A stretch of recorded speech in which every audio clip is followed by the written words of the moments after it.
What is up, guys? Kevin from the KO podcast. Today I am here with Miami Marlins pitcher Daniel Castano. Thank you for being here, man. Yeah, thanks for having me, brother. Yep. So today we're going to talk about your career and how you got pretty much to the Marlins. But first, I want to ask you, what got you into playing baseball? Oh man, I just loved it since I was little. I've been playing since I was about 4 years old, and it was just a game that my dad enjoyed playing, and he was our coach, and it was just something I've been playing my whole life. Nice. I mean, who was your favorite player growing up? Growing up, hitting wise, I loved Lance Berkman for the Astros, and then pitcher, I was actually Tim Lincecum was my favorite, and I really liked Andy Pettit as well. Okay. What were your emotions like when you got drafted by the St. Louis Cardinals in 2016? Yeah, man, it was cool. It was a pretty crazy experience. Thought I was going to go a lot higher in the draft that I ended up, and it was actually for me a little bit of a frustrating experience, but it was such a blessing to be able to go to the Cardinals and to be at such an awesome organization I was able to develop was really just exactly where I needed to be humbled and to go pitch and to grow as a baseball player. What do you feel like? What did you learn with the Cardinals that maybe you haven't learned with the Marlins yet? Well, what I learned with the Cardinals was just to who I was as a pitcher. I wasn't going to be a power guy, but I had to command the ball well and change speeds and sink the ball a little different than some of the other guys. Yeah. So after I think a couple seasons, or a couple years, you were traded to the Marlins. What was that day like? What were emotions going through after Yeah, since you got traded? yeah, man, that was super cool. That was awesome. The Cardinals were stacked with pitching, and it would have been hard to move up that organization. And the Marlins had more of an opportunity at that time, and I was pumped. My family lives in Miami, so that was just right where if I could pick a place, it would be the Marlins, and that was such a blessing to be able to go there. So that was amazing. Yeah, and then not too long after you made your major league debut, I would want to say against the Mets, if I'm correct. Yeah, What were your emotions? What was that like? Your first ever major league game. yeah, that was crazy. It was weird because there was no fans, but it was still you could tell you were still a bunch of people watching on TV and stuff. So it was still pretty intense. It was cool because it made me realize I can pitch at this level. But at the same time, those guys are really good too. So, gonna have to go compete. Yeah, what would you describe that 2020 season like? It was really crazy. No fans and a lot of protocols you guys had to follow. Yeah, we're still having to follow a lot of those protocols, so we're Mhm. not completely out of the woods yet. It is nice having some fans at games. But it was weird. It was weird to say the least. I was thankful to get the opportunity in the big leagues. And it was a fun season because we had a good team and we still Mhm. do. So, it was just different. It was unique. Mhm.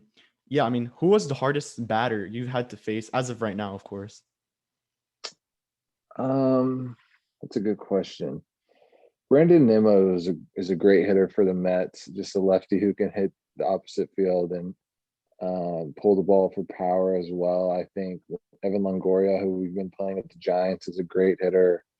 Juan Soto was a cool guy to face, and I mean, there's just been so many. It's just cool to go against those guys and throw your best stuff and see what they got. Have you noticed like a change of I guess like has it been more difficult to face these batters now that you're in the major leagues from the like AAA or low A? Yeah, for sure. They take really close pitches and they don't swing at anything out of the strike zone, and the zones are tight, and you got to be able to get guys out in the strike zone. So it really makes you compete and see what you're made of each and every time you go out there. Mhm. What have you worked in the off season to improve for this season? Yeah, I really worked on just cleaning up some of my form, trying to get a little more behind the ball, and just clean everything up that I did last year, just so I could be a little bit better this season.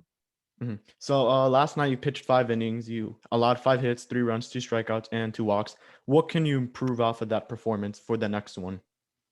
Yeah, for the next one, just going in there and being aggressive early. And I did well against them last week, and they made a good adjustment in that first inning. And Mhm. just being able to see that early is important, and being able to adjust quickly, I think is the name of the game. Yeah, and you do have Argentinian roots, and I've heard about the baseball league that I've spoken to you about promoting. Hmm. I mean, and the growth of it. What would it make you feel if that Argentinian league grew a lot more than it is right now?